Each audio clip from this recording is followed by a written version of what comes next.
दोस्तों, आज की बुक समरी है इनर इंजीनियरिंग। जन्म लेने के बाद से ही हम इस समाज में बहुत कुछ अच्छा बुरा सीखने लगते हैं, लेकिन बुरे विचार हमारे कष्टों का कारण बन जाते हैं। इस ऑडियो बुक में सदगुरु ने बताया है कि कैसे हम इन गलत थॉट्स पैटर्न को हटाकर उनकी जगह सही थॉट्स स्थापित करने चाहिए। इसे ही इनर इंजीनियरिंग कहा जाता है। इसे सीखकर हमारी ज़िंदगी से स्ट्रेस दूर होगा और हम सारे गोल मुस्कुराते हुए हासिल कर पाएंगे। जब हमारा शरीर, मन, एनर्जी एक साथ काम करते हैं तभी हम निर्वाण प्राप्ति की सोच सकते हैं। इन तीनों का ध्यान रखना चाहिए। आजकल हमें जो भी चिंता, तनाव और मानसिक विकार हैं वो सब इसलिए हैं क्योंकि हम तीनों में एक सामंजस्य नहीं बैठाते। सबसे पहले मन पर काबू करना सीखें। जब भी दुख, निराशा या असफलता का समय हो उस समय आप दुख में न डूब जाएं, बल्कि गलतियों से सीखकर खुद को और मजबूत करें। जैसे एक पेड़ बरसात के मौसम में भी शोक नहीं करता, बल्कि उस समय भी वह मन में संतुष्टि रखता है और धैर्य के साथ वक्त गुजरने का इंतजार करता है। उसे पता होता है कि वसंत भी जरूर आएगा और उस पर नए फूल लगेंगे। अपने शरीर का भी हमेशा ख्याल रखें। अच्छा शास्त्रित भोजन लें। नियमित रूप से योग के आसन अथवा कोई भी एक्सरसाइज करें। आजकल लोग बेहद आराम पसंद हो गए हैं, इसलिए उनमें ओबेसिटी बढ़ रही है। ओबेसिटी बढ़ने से इन्फ्लेमेशन बढ़ जाती है और तरह तरह की बीमारियां जैसे हार्ट अटैक, स्ट्रोक, गठिया, कैंसर आदि होने लगती हैं। एक किसान से सीखें। वह सारी उम्र एक्सरसाइज करता जाता है, उसे कभी भी कोई बीमारी नहीं लगती। शहरों के लोग कच्च पोटैटो बनते जा रहे हैं। 2 कदम चलने के लिए भी उन्हें गाड़ी चाहिए। अपनी इन आदतों में सुधार लाएं और जितना हो सके उतना पैदल चलें। इसलिए इस नेगेटिव एनर्जी को बाहर निकालने के लिए किसी अच्छे कर्म की सहायता लें। किसी गरीब बच्चे को भोजन करवा दें, उसे पुस्तक दें। साथ ही मेडिटेशन और प्राणायाम से भी हम नेगेटिव एनर्जी को हटा सकते हैं। हमें पॉजिटिव एनर्जी बढ़ानी चाहिए। जब हम ऑफिस में थक जाते हैं तो हमारी एनर्जी कम हो जाती है। ऐसे में पॉजिटिव लोगों के साथ रहें। जिस व्यक्ति के साथ आप हंस सकते हैं उसके साथ रहें, वह आपकी पॉजिटिव एनर्जी को बढ़ाता रहेगा। साथ ही म्यूजिक सुने, स्नान, ध्यान करें, बगीचों में फूल को देखें, पक्षियों के गीत सुने आदि। बहुत बार हम ज्ञानी बनकर ऐसी चीजें बोलने लगते हैं जिनके बारे में हमें पता ही नहीं होता। जैसे हम समाज के कहने पर यह मानने लगते हैं कि दूसरे धर्म के लोग बहुत बुरे होते हैं, जबकि हम उस धर्म के लोगों से मिले तक नहीं होते, उनके कल्चर को भी नहीं देखा होता। लेकिन हम दूसरों की बात मानकर ऐसी नफरत पाल लेते हैं और आगे फैलाने भी लगते हैं। इससे सारा समाज ही जहरीला हो जाता है, लेकिन इसका नुकसान हमें ही जो होने लगता है। हमें लगता है कि हमारे आसपास केवल बुरे लोग ही रहते हैं। इस वजह से हम किसी पर भी विश्वास नहीं करते और हमारी चिंता, तनाव और अवसाद बढ़ जाते हैं।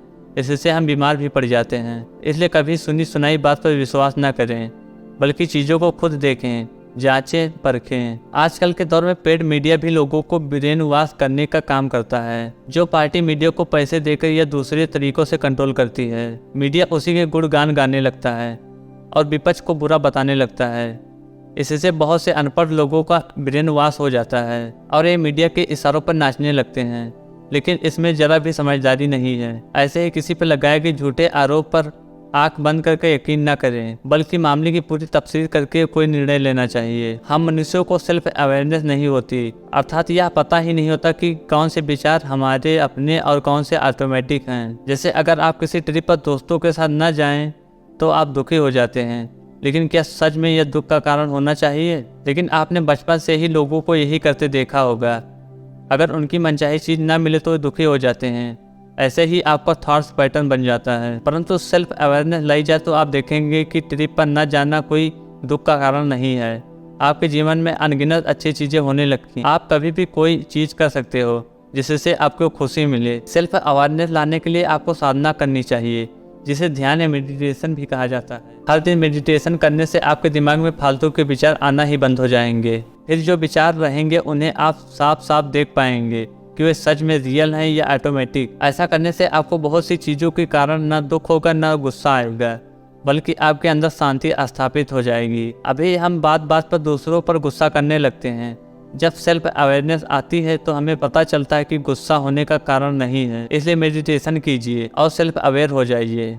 आप संसार के सबसे संतुष्ट व्यक्ति बन जाएंगे। खुश रहना हमारी नीयत पर निर्भर करता है, लेकिन कुछ लोग सोचते हैं कि जब उनके पास जॉब, बड़ी गाड़ी, बंगला, बैंक बैलेंस होगा तभी वो खुश होंगे। अच्छी जॉब और करियर का पीछा करते करते उनकी आधी जिंदगी स्ट्रेस में ही बीत जाती है। इसके अलावा पैसा खुशी की गारंटी नहीं। कहने को तो मुकेश अंबानी के पास बहुत सा पैसा है, लेकिन उनके भाई की कंपनी दिवालिया हो गई थी। अगर किसी का भाई बुरे दौर से गुजर रहा हो तो वह व्यक्ति खुश कैसे हो सकता है। इस तरह से पैसा आपको खुशी लाकर नहीं देता है, वह तो आपके एटीट्यूड से मिलती रहे। जैसे एक किसान ज्यादा पैसा न होते हुए भी खुश रह सकता है, वह गीत गाता हुआ अपने खेत जोत सकता है। इसी प्रकार युवा लोगों को प्रतिदिन खुश रहना चाहिए और खुश रहने के साथ साथ अपने लक्ष्यों के लिए स्ट्रगल करना चाहिए। अच्छी जॉब और बड़ी गाड़ी आज के सपने जरूर पूरा कीजिए, लेकिन हर दिन जिंदगी को जीना ना भूलें। छोटे छोटे पलों में भी खुशी ढूंढना सीखें। बहुत बार ज्यादा दिमाग लगाने से हम जिंदगी का पूरा आनंद नहीं उठा सकते। जैसे होली पर कोई भी यह कह सकता है कि रंगों से त्वचा खराब हो जाएगी, लेकिन ऐसे तर्कों से हर्षा उल्लास का कोई भी महोत्सव नहीं मनाया जा सकेगा। ऐसे ही ज्यादा साइंस लगाने से हम ईश्वर को प्राप्त नहीं कर पाएंगे। साइंस हमेशा लॉजिक और एडवांस पर चलता है, लेकिन ईश्वर साधना हमेशा श्रद्धा विश्वास पर चलती। बहुत बार बॉलीवुड गाने का कोई मतलब नहीं होता, फिर भी उदासी के पलों में हमें दिलों से खुशी से भर देते हैं। हम उन गानों को गुनगुनाने लगते हैं और उनके साथ झूमने लगते हैं। इसलिए हर चीज में हमेशा लॉजिक और तर्क नहीं देखना चाहिए, बस ऐसे काम हमें खुशी देने वाले हों। जब हम ईश्वर प्राप्ति की बात करते हैं तो तरह तरह की मैथ्स में हमें घेर लेती हैं। कुछ कहते हैं ध्यान लगाने से ईश्वर मिलेंगे, कुछ कहते हैं पूजा पाठ करके मिलेंगे, कुछ बोलते हैं गुरु के समय में जाने से ऐसा होगा। इसका नतीजा यह होता है कि लोग ईश्वर की खोज करना छोड़ देते हैं। वो कुछ समय तक इन तरीकों को अपनाते हैं, लेकिन नतीजा न मिलने पर इन्हें छोड़ देते हैं। वास्तव में स्पिरिचुअलिटी एक गेम की तरह है। गेम में आपको तरह तरह की बाधाओं को पार करना होता है, बहुत बार हार भी मिलती है। इसी तरह स्पिरिचुअलिटी में होता है, बहुत बार आपकी हार होगी, लेकिन ऐसे में आप फिर से कोशिश करना न छोड़ें। जैसे मान लीजिए एक कबड्डी प्लेयर है, वह 10 बार हार चुका है, लेकिन फिर भी वह आदमी कहीं बेहतर होगा जिसने कभी कबड्डी खेली ही नहीं। उस प्लेयर की सेहत और तजुर्बा भी ज़्यादा ही होगा। इसी तरह ईश्वर की प्राप्ति के मार्ग में लगे रहें। कोई असर न भी दिखे तो आपका तजुर्बा बढ़ता जाएगा और एक दिन आपकी साधना सफल जरूर होगी। हमारे अज्ञान का कारण हमारी गलत धारणाएं होती हैं। यह सब हमने समाज से सीख रखा होता है। बहुत बार हमें लगता है कि दूसरे धर्म के लोग अच्छे नहीं होते और हम उनसे बिना शरण नफरत करने लगते हैं। इसी तरह हमें लगता है कि छोटे कपड़े पहनने वाली लड़कियां बहुत अच्छी नहीं होती, लेकिन पहनाव से व्यक्ति के चरित्र का कोई लेना देना नहीं। हो सकता है ऐसी महिला समाज में ज्यादा योगदान दे रही और पर्दे में रहने वाली महिलाएं झगड़ालू या स्वार्थी हो सकती हैं। इसलिए सुनी सुनाई बातों पर अपना असम्पशन न बना ले। हर आदमी खुद को जांचे। बहुत बार किसी आदमी के खिलाफ भी बहुत से लोग हो जाते हैं, लेकिन बाद में पता चलता है कि आदमी इतना बुरा नहीं है। इसी तरह ईश्वर के बारे में भी है। कुछ कहते हैं कि ईश्वर नहीं होता और कुछ कहते हैं कि होता है। ऐसे में आपको खुद अनुभव करना होगा। क्या ईश्वर को मानकर आपको खुशी और संतुष्टि मिलती है? तो जरूर उसे माने। जिससे आपकी माँ मीलों दूर हो, लेकिन उनके ध्यान माँ से आपके हृदय में प्रेम भर जाता है। ऐसा ही ईश्वर पर विश्वास कर रखने वालों के साथ होता है।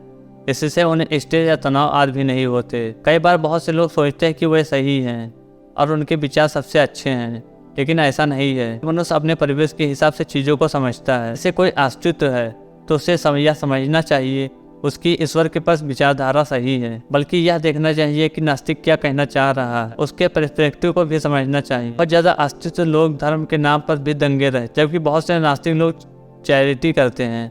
ऐसे में कौन अच्छा हुआ? इसलिए अपनी टांग कभी भी ऊपर नहीं रखनी चाहिए, बल्कि दूसरों के मत को भी सुनना चाहिए और तर्क के आधार पर एक दूसरे को समझना चाहिए और अपना ओपिनियन बताना चाहिए। हमेशा अच्छे कर्म करें। लोगों की भगवान से शिकायत होती है कि मेरी प्रार्थना क्यों नहीं सुनते, मेरे साथ क्यों बुरा होता है, मैंने क्या पाप किए हैं। लेकिन वे ये नहीं समझते कि हर दिन वो कुछ ना कुछ बुरा जरूर कर रहे होते हैं। कभी ऑफिस से पेन या कागज चुरा लेंगे, झूठ बोलकर कोई बहाना बना लेंगे, कभी दूसरों की तरक्की से जलेंगे, कभी इधर की उधर लड़ाई करवा देंगे, कभी दूसरों धर्म को गाली देंगे। तो इस तरह के बुरे कर्मों में लगकर आप भगवान से कैसे पूछ सकते हो कि मैंने क्या पाप किए? जिस तरह बूंद बूंद से घड़ा भरता है, उसी तरह छोटे छोटे बुरे कर्मों से पाप का घड़ा भी भरता रहता है और ऐसे में भगवान से दंड ही मिलेगा, न कि उनका आशीर्वाद। इसलिए प्रतिदिन सुबह उठते समय ही प्रण करें कि आज के दिन अच्छे कर्म ही करेंगे, तभी ईश्वर आपकी प्रार्थना सुनेंगे और मनोकामना पूर्ण करेंगे। अक्सर हम कहते हैं कि मैं एग्जाम में पास हो गया होता,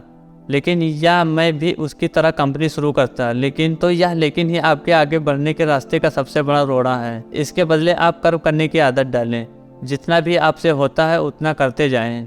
याद रखें, कोई भी काम बड़ा समय लेता है, एक दिन में कुछ भी नहीं होता। अगर आप आज पेड़ लगाते हैं तो अगले हफ्ते ही उससे फल की उम्मीद ना करें। एक उसी तरह आप अपने बिजनेस या ब्लॉग से भी कुछ हफ्ते या महीने का इंतजार दें। आपको कुछ साल इंतजार करना पड़ेगा, इसलिए हर दिन अपने लक्ष्य की तरफ कदम बढ़ाना पड़ेगा। वह कदम इतना भी छोटा ना हो कि आगे तरफ ही न बढ़े। साथ ही मन में हौसला और आगे बढ़ने की भावना रखें। खुद पर शक और संदेह न करें।